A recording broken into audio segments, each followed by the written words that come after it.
Yanjira gora ho wayada keetiin dibadde malee wayada keetiin dibadde rubiya halaga gaddisaan qabu hanga yoomiti na fudhu gaalii biyya baatu.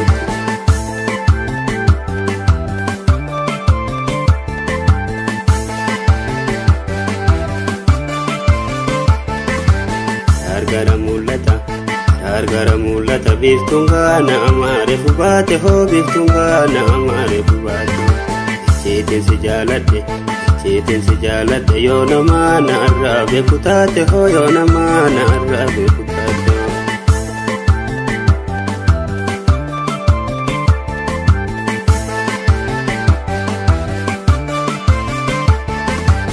Seena eboora ho si dhabuu kooti bareedduun gaddee si dhabuu kooti bareedduun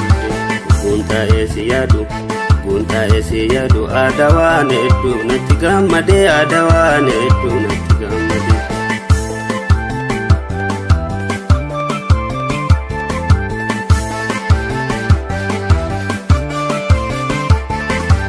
Beenya garaa orma ilkaaniin kolfuu keessi giidira ilkaaniin kolfuu keessi giidira baacha kan kee dhufe kottumee boontu itayyaan jira kottumee boontu itayyaan jira.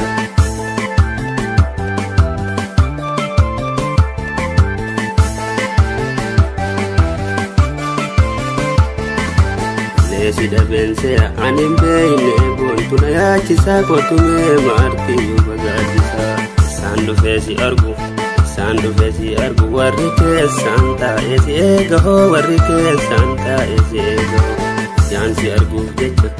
jaansi arguuf jecha bari laalaa keelowwan eega hoo bari laalaa keelowwan eega hoo.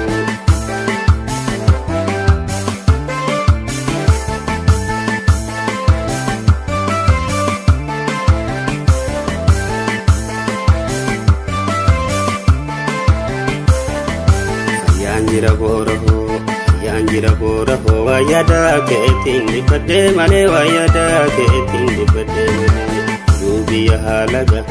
rubiya halaga gaddisaan qabu hanga yoomiti na fudhu gaalii biyya baatu.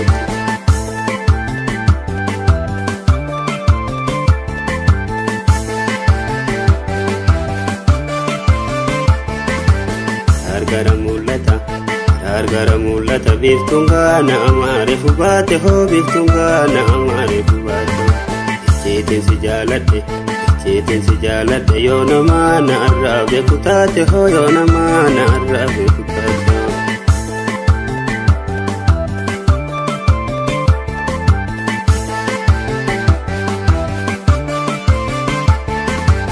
Seena eboora ho si dhabuu kooti bareedduun gaddee si dhabuu kooti bareedduun guntaa'ee si yaadu aadaa waan hedduu natti gammadee aadaa waan hedduu natti gammadee.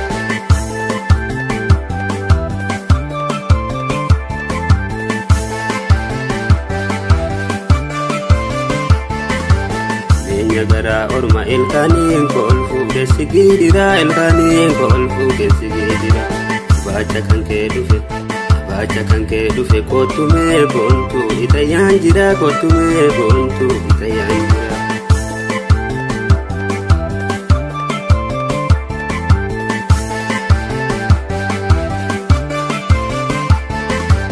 Leesi dhabeensee anin beeyne boontu na yaachisaa kottumee maartiyyuu bagaachisaa isaan dhufee si argu warri keessaan taa'ee si eega hoo warri keessaan taa'ee si eega hoo jaansi arguuf jecha bari laalaa keelowwan eega hoo bari laalaa keelowwan eega.